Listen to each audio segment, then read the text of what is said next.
Hello everyone. First of all, I'm so sorry I haven't been active for the past few days.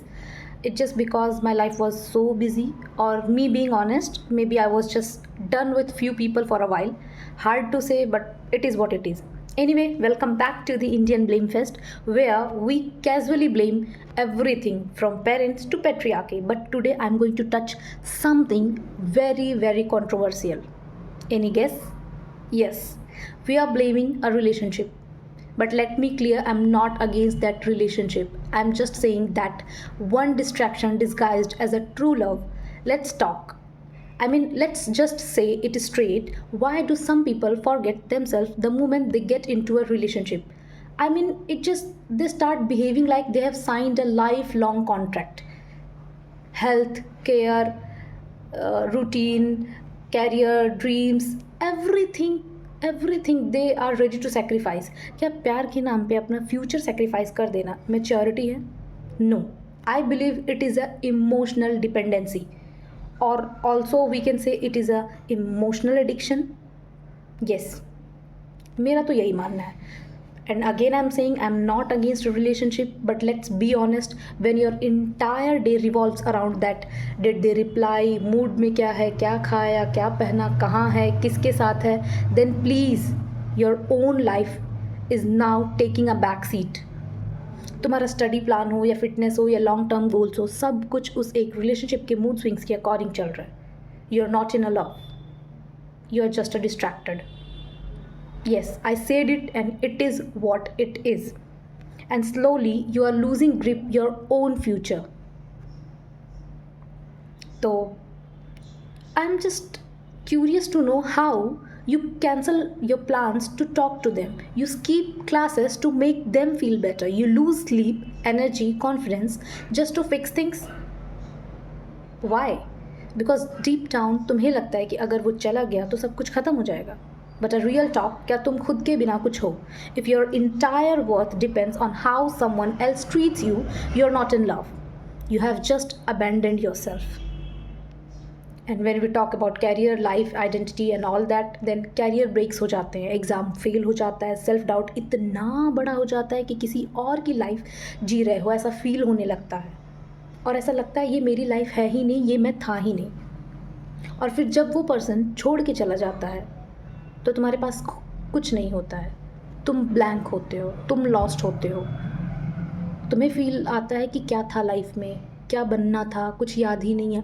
और तब सही मायने में तुम्हारे पास कुछ भी नहीं होता है, क्योंकि जिस वक्त तुम रिलेशनशिप में थे उस वक्त तुमने कुछ किया ही नहीं. तो कहाँ से तुम्हें किसी चीज़ की कोई उम्मीद रहेगी? आई जस्ट वांटेड टू से, एग्ज़ाम मिस हो गया, इंटरव्यू के दिन मूड ऑफ था, क्लास बंक किया क्योंकि वो अपसेट था. ये छोटी छोटी चीज़ें मिलके तुम्हारा लॉन्ग टर्म डैमेज कर रही होती हैं. और वर्स्ट पार्ट पता है क्या है? तुम्हें लगता है कि तुम तो सपोर्टिव हो रहे हो या तुम अंडरस्टैंडिंग हो रहे हो, बट नहीं. In reality, you are just neglecting yourself because you spent all your time fixing that relationship and forgot to build your own life. Now I'm going to be a little bit brutal. So stop confusing love with obsession, and stop calling your care is just all like तुम control करने लगे हो कि तुम care कर रहे हो, तुम ये कर रहे हो, तुम वो. But no, it is not right thing. If someone's presence makes you ignore your goals, it is not a healthy, it is a toxic, it is a form of toxicness. और अगर तुम खुद के साथ अकेले नहीं रह सकते हो तो कोई तुम्हारे साथ कितने टाइम तक खुश रहेगा? कोई तुम्हारे साथ रिलेशनशिप में कब तक खुश रहेगा? एक ना एक पॉइंट के बाद उसे भी ये फील होने लगेगा that it is just kind of a खींचा जा रहा है. Imagine, I'm just saying, imagine you have got your own routine, you are studying, working, learning, and you're busy in your life, and your life is moving are really good. So if relationship is not going well, you both are mature enough, so you both are going to talk.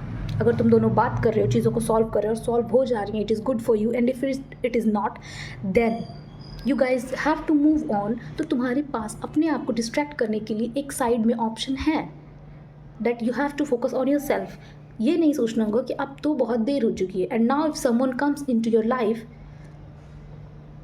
कि इन सब चीज़ों के बाद कोई तुम्हारी life में आ रहा है तो they fit with your path, they are not going to replace it. तब तुम इनसिक्योर नहीं होगे, तब तुम हर छोटी छोटी बात पे ब्रेक डाउन फील नहीं करोगे, because your life doesn't revolve around one person, you have built something for your self. So healthy relationship क्या होता है कि जो तुम्हारा ग्रोथ एक्सेलरेट करे, ना कि रिप्लेस करे। एक कनेक्शन जो तुम्हें और डिसिप्लिन बनाए, not someone who becomes your discipline. अगर तुम खुद के बिना खुश नहीं रह सकते और किसी के साथ कभी खुश होना चाहते हो तो नहीं हो पाओगे, क्योंकि तुम्हें सबसे ज़्यादा ज़रूरत है खुद के साथ खुश रहना, सो दैट तुम्हारे आसपास जो भी है वो खुश रहे। And listen, I'm going to say, like, stop turning relationships into your full-time job. Stop using love as an excuse to ruin your potential. तुम्हारा टाइम, तुम्हारी एनर्जी, सब कुछ वैल्यूएबल है. Don't waste it on something that makes you smaller. Work on your self, because when things fall apart, and they will, only one thing will save you, and that's the version of you that didn't give up on yourself.